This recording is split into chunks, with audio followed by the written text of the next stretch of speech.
The your show channel को देखने व सुनने वाले मेरे सभी दोस्तों को नमस्कार। और हाँ, आज हम आपको चाणक्य नीति के 9वां अध्याय को सुनाएंगे और आप सुनने से पहले हमारे चैनल को सब्सक्राइब कर दीजिए ताकि हम आप सबका सपोर्ट ऐसे ही मिलता रहे। तो हम चाणक्य नीति का 9वां अध्याय शुरू करते हैं।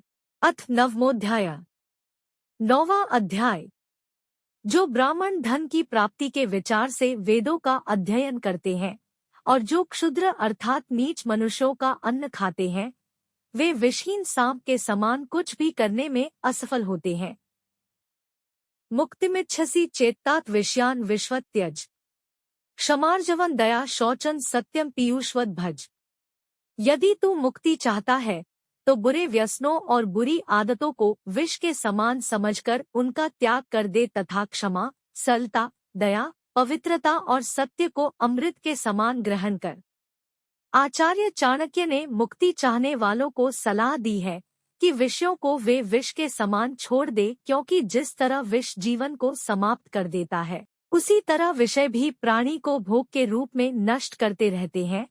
यहाँ विषय शब्द का अर्थ वस्तु नहीं बल्कि उसमें आसक्ति का होना है।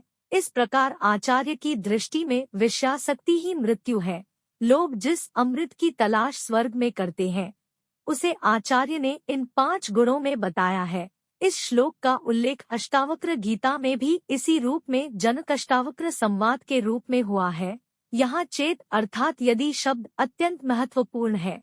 ऐसा कहने का तात्पर्य है कि यदि कोई मुक्त होने का संकल्प कर चुका है, वैसे प्रायः हम बंधन में आनंदित होते रहते हैं, बंधन में सुरक्षा महसूस करते हैं। परस्परस्य मर्माणि ये भाषन्ते नराधमाः त एवं विल्यम यान्ति वल्मीकोदर सर्पवत्। जो लोग एक दूसरे के भेदों को प्रकट करते हैं, वे उसी प्रकार नष्ट हो जाते हैं जैसे बाम्बी में फंसकर सांप नष्ट हो जाता है। अपमानित करने के विचार से अपने मित्रों के रहस्यों को प्रकट करने वाले उसी प्रकार नष्ट हो जाते हैं जिस प्रकार बाम्बी में घुसा हुआ सांप बाहर नहीं निकल पाता और बाम्बी के अंदर ही दम घुटने से मर जाता है। ऐसे लोग न घर के रहते हैं न घाट के। गंध सुवर्णे फलमिक्षुदंडे नाकारी पुष्पम खलु चंदनस्य, विद्वान धनाढ्यश्च नृपश्चिरायुः, धातुः पुरा कोपी न बुद्धिदो भूत। ब्रह्मा ने सोने में सुगंध और ईख के पौधे में फल उत्पन्न नहीं किए और निश्चय ही चंदन के वृक्ष में फूल भी पैदा नहीं होते। इसी तरह विद्वान व्यक्ति को अधिक धनी और राजा को अधिक लंबी आयु वाला नहीं बनाया। उससे ऐसा लगता है कि प्राचीन काल में प्रभु को बुद्धि देने वाला कोई नहीं था। श्रेष्ठ वस्तु को प्रत्येक व्यक्ति चाहता है, यही चाह उसे उस वस्तु से दूर कराती है जिसे प्राप्त करने के लिए उसने कठोर श्रम किया है, क्योंकि उसमें भी उसे कमी नजर आने लगती है। ऐसे असमंजस की स्थिति को ही आचार्य ने यहाँ प्रस्तुत करने का प्रयास किया। यदि सोने में सुगंध भी होती तो उसका मूल्य और भी बढ़ जाता। इस यदि के संदर्भ में ही कल लोगों की ओर से आचार्य यहाँ सृष्टि रचयिता को उलाहना दे रहे हैं, उसकी बुद्धि को कोस रहे हैं। लेकिन यदि ऐसा हो जाता जैसी लोगों की चाह है, तो वैसा न होने की कामना लोग करते। क्या यह सच नहीं है? में सर्वोषधीनामृता प्रधाना सर्वेषु सौख्येष्वशनम प्रधानम, सर्वेन्द्रियाणा नयनम प्रधानम, सर्वेषु गात्रेषु शिरा प्रधानम। सभी प्रकार की औषधियों में अमृत सबसे प्रमुख औषधि है। सुख देने वाले सब साधनों में भोजन सबसे प्रमुख है। मनुष्य की सभी इंद्रियों में आंखें सबसे प्रधान और श्रेष्ठ है तथा शरीर के सभी अंगों में मनुष्य का सिर सर्वश्रेष्ठ है। कुछ व्यक्तियों ने इस श्लोक में आए हुए अमृता शब्द का अर्थ गिलोय से भी किया है।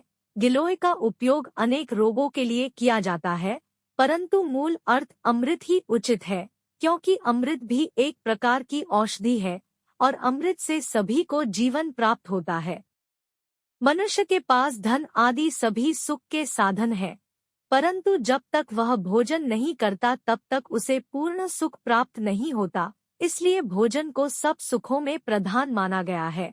मनुष्य अनेक इंद्रियों से युक्त है। वह सुनता है, स्पर्श करता है, चखता है, अनुभूति करता है, परंतु यदि वह देख नहीं सकता तो उसे इंद्रियों से पूर्ण सुख प्राप्त नहीं होता।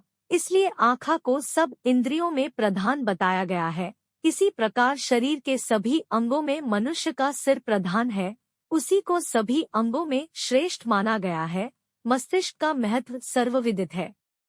दूतो न संचरति खे न चले च वार्ता पूर्व न जल्पितमिदं न च संगमोस्ति व्योमनि स्थितं रविशिग्रहणं प्रशस्तं जानाति यो द्विज्वरः स कथं न विद्वान्। आकाश में किसी दूत का जाना संभव नहीं और वहाँ किसी से किसी प्रकार की बातचीत भी नहीं हो सकती, परंतु जिस श्रेष्ठ ब्राह्मण ने आकाश में सूर्य और चंद्रमा के ग्रहण की बात बताई है, उसे विद्वान क्यों न माना जाए। विद्यार्थी सेवका पांथा क्षुधार्तो भयकातरा भांडारी प्रतिहारी च सप्त सुप्तान प्रबोधेत। विद्यार्थी, सेवक, मार्ग में चलने वाला पथिक, यात्री, भूख से पीड़ित, डरा हुआ व्यक्ति और भंडार की रक्षा करने वाला द्वारपाल यदि अपने कार्यकाल में सो रहे हों तो इन्हें जग देना चाहिए। यदि विद्यार्थी सोता रहेगा तो विद्या का अभ्यास कैसे करेगा। मालिक यदि सेवक को सोता देख लेगा तो उसे नौकरी से पृथक कर देगा। यदि यात्री रास्ते में सो जाएगा तो या तो उसकी चोरी हो जाएगी अथवा उसकी हत्या कर दी जाएगी। स्वप्न में यदि कोई प्यास या भूख से व्याकुल है तो उसे जगाना ही उसकी समस्या का समाधान है। यही बात स्वप्न डरे हुए व्यक्ति पर भी लागू होती है। भंडार के रक्षक तथा द्वारपाल सो रहे हों तो इन्हें जगा देना ठीक रहता है, क्योंकि इनमें सोने से इनकी ही नहीं अनेक लोगों की हानि होती है। आचार्य के इस कथन को शास्त्र वे उन आदेशों से जोड़कर देखना चाहिए जिनमें यह कहा गया है कि सोते हुए व्यक्ति को उठाना नहीं चाहिए। निद्रा शारीरिक और मानसिक विश्राम की वह अवस्था है जो प्राणी के संतुलन की समुचित व्यवस्था देती है। इसी संदर्भ में पशु और वृक्षों को सोते हुए से न जगाने और रात्रि के समय स्पर्श न करने का निर्देश किया गया है। अहि नृपं च शार्दूलम किटी च बालकं तथा परश्वानं च मूर्ख च सप्त सुप्तान न बोधेत। सांप, राजा, बाघ, सुअर, बालक, दूसरे के कुत्ते और मूर्ख व्यक्ति को सोते में जगाना नहीं चाहिए। यदि सोए हुए सांप को जगाएंगे तो वह काट खाएगा। इसी प्रकार सोते हुए राजा को जगाने पर वह क्रोधित होकर हत्या का आदेश दे सकता है। बाघ आदि हिंसक पशुओं को जगाने का क्या परिणाम हो सकता है, यह सब जानते हैं। सोते हुए बालक को जगाएंगे तो वह भी मुसीबत खड़ी कर देगा। इसी प्रकार दूसरे व्यक्ति के कुत्ते और मूर्ख मनुष्य को जगाना नहीं चाहिए, उनके सोते रहने में ही भला है। अर्थाधीताश्चैर्वेदास् तथा शूद्रान्न भोजनाः ते द्विजाः किं करिष्यन्ति निर्विशा इव पन्नगाः। जो ब्राह्मण धन की प्राप्ति के विचार से वेदों का अध्ययन करते हैं और जो शूद्रों अर्थात नीच मनुष्यों का अन्न खाते हैं, वे विषहीन सांप के समान कुछ भी करने में असमर्थ होते हैं। जो ब्राह्मण वेदों का अध्ययन कर उससे धन कमाते हैं अर्थात उस ज्ञान से पैसा बटोरते हैं, और वे ब्राह्मण भी जो अपना पेट भरने के लिए शूद्रों के अधीन रहते हैं अर्थात नीच लोगों का अन्न खाते हैं, वे विषरहित सर्प के समान निरर्थक हैं। तेजहीन हो जाने के कारण ऐसे विद्वान ब्राह्मणों को संसार में किसी प्रकार का यश और सम्मान प्राप्त नहीं होता। यस्मिन् रुष्टे भयं नास्ति तुष्टे नैव धनागमा निग्रहो नुग्रहो नास्ति स रुष्टा किं करिष्यति। जिसके नाराज होने पर किसी प्रकार का डर नहीं होता और जिसके प्रसन्न होने पर धन प्राप्ति की आशा नहीं होती, जो न दंड दे सकता है और न ही किसी प्रकार की दया प्रकट कर सकता है, उसके नाराज होने पर किसी का कुछ नहीं बिगड़ता। निर्विषणापि सर्पेण कर्तव्या महती फणा विषमस्तु न चाप्यस्तु घटाटोपो भयंकर। विषहीन सांप को भी अपना फन फैलाना चाहिए, उसमें विष है या नहीं इस बात को कोई नहीं जानता। हाँ, उसके इस आडंबर से अथवा दिखावे से लोग भयभीत अवश्य हो सकते हैं। 10 प्रातद्युत प्रसंगेन मध्याहुने स्त्री प्रसंगता रात्रो चौर्य प्रसंगेन कालो गच्छत्यधीमताम। मूर्ख लोग अपना प्रात काल का समय जुआ खेलने में, दोपहर का समय स्त्री प्रसंग में और रात्रि का समय चोरी आदि में व्यर्थ करते हैं। एक चाणक्य द्वारा प्रयुक्त मूर्ख और व्यर्थ शब्द यहाँ महत्वपूर्ण है। मूर्खों के बारे में ऐसा कहकर आचार्य ने संकेत किया है कि विद्वान अपना समय सकायों में व्यतीत करते हैं। स्वहस्तग्रथिता माला स्वहस्तगृश चंदनम स्वहस्तलिखितम स्तोत्रं शक्रस्यापि श्रिया हरेत। अपने ही हाथ से गुंथी हुई माला, अपने हाथ से घिसा हुआ चंदन और अपने ही हाथ से लिखी हुई भगवान की स्तुति करने से मनुष्य इंद्र की धन संपत्ति को भी वश में कर सकता है।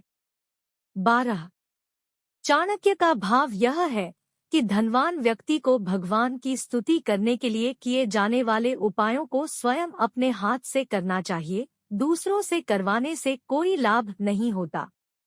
इक्षुदंडास्तिलाः क्षुद्राः कांता हेम च मेदिनी चंदनं दधि तांबूलम मर्दनम गुणवर्धनम। ईख, तिल, मूर्ख, छोटे आदमी, स्त्री, सोना, भूमि, चंदन और दही तथा पान, इन्हें जितना मला जाएगा उतने ही इनके गुण बढ़ेंगे।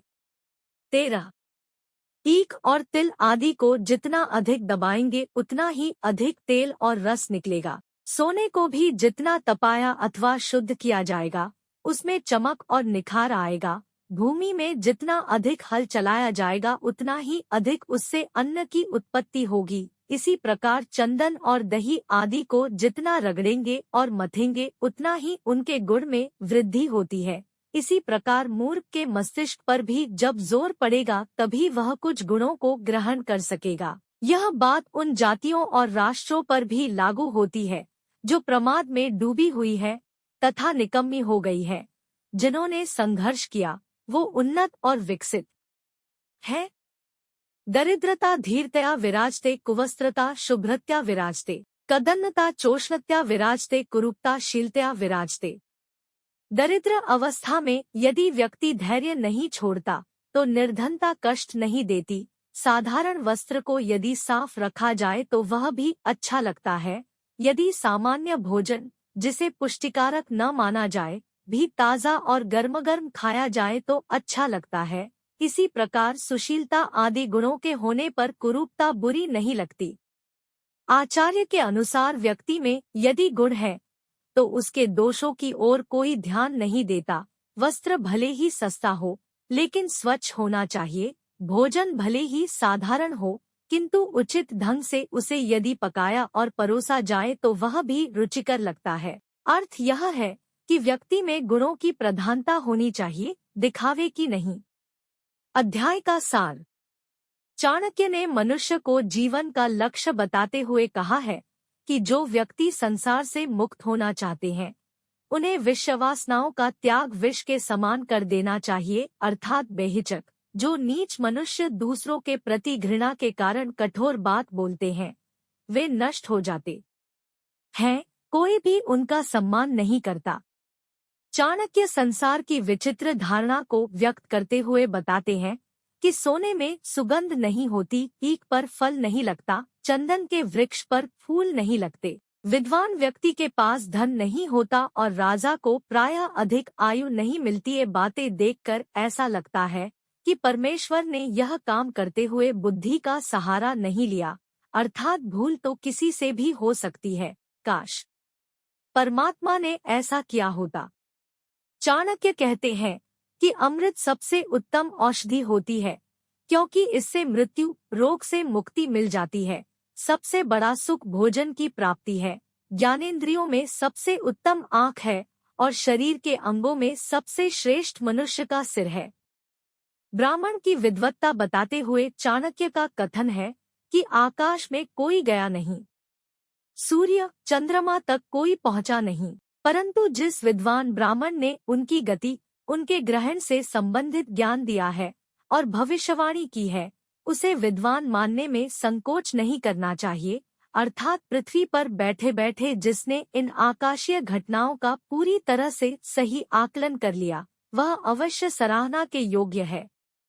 चाणक्य ने अनेक स्थानों पर कहा है कि व्यक्ति को संसार में सतर्क होकर जीवन बिताना चाहिए। विद्यार्थी, नौकर, यात्री और भूख से दुखी, डरा हुआ व्यक्ति और द्वारक्षक इन्हें सदा जागते रहना चाहिए। यदि इन्हें सोता देखे तो इन्हें जगा दे, लेकिन राजा, सांप, बाघ, जंगली सुअर और दूसरे का कुत्ता तथा मूर्ख व्यक्ति यदि सोए पड़े हों तो इन्हें जगाना नहीं चाहिए, ये सोए ही हितकारी है। इस अध्याय में आचार्य चाणक्य ने ब्राह्मणों के संबंध में कहा है कि उन्हें पतित लोगों से किसी प्रकार की सहायता नहीं लेनी चाहिए, क्योंकि ऐसे लोगों के स्वार्थ भी तुच्छ ही होते हैं। समय आने पर उनकी पूर्ति में सहयोग करना और न करना दोनों ही स्थितियां दुविधा वाली हैं। सहयोग करने पर नैतिकता की हानि होती है तथा न करने पर कृतघ्न होने का आभास होता है। आचार्य का कहना है कि मनुष्य को अपना वास्तविक स्वभाव नहीं छोड़ना चाहिए, अर्थात यदि सांप विषरहित है तो भी उसे अपने पर आक्रमण करने वाले को डराने के लिए फन फैलाते रहना चाहिए। इसका अर्थ यह है कि आडंबर से भी दूसरे व्यक्तियों को प्रभावित किया जा सकता है। किसी संत द्वारा सर्प को दिया गया यह उपदेश सभी ने पढ़ा सुना होगा कि फुफकारना जरूर चाहिए, भले ही डंसने का मन न हो। मूर्खी को इस बात का ज्ञान नहीं होता कि किस समय कौन सा कार्य किया जाए, वह प्रातःकाल ही जुआ आदि खेलने लगते हैं। दोपहर का समय भोगविलास और रात्रि का समय चोरी आदि बुरे कामों में बिताते हैं। ये तीनों कार्य धर्म और कानून दोनों दृष्टि से निषिद्ध है।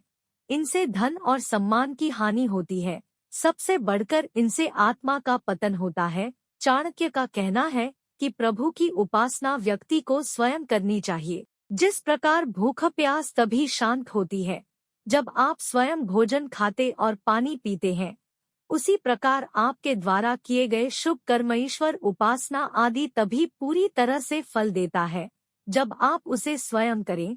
व्यक्ति को कष्टों में धैर्य रखना चाहिए। धैर्य से कष्ट उतने दुखदायी प्रतीत नहीं होते जितने धैर्य न होने पर। अनुभव में तो यह भी आया है कि धैर्य दुख को कम ही नहीं करता बल्कि सुख को भी साथ के साथ उजागर कर देता है। ऐसे में दुख रहता ही नहीं है। श्री कृष्ण ने गीता में धैर्यशील को अमृतत्व का अधिकारी माना है। यो धीरा स अमृतत्वाय कल्पते। इस प्रकार मनुष्य का सबसे सर्वाधिक महत्वपूर्ण गुण है धैर्य। अगर हमारे चैनल को आपने अभी तक सब्सक्राइब नहीं किया है तो आप channel the your show channel को सब्सक्राइब कर दीजिए ताकि हम ऐसे ही आप तक अच्छे कंटेंट पहुंचाते रहेंगे।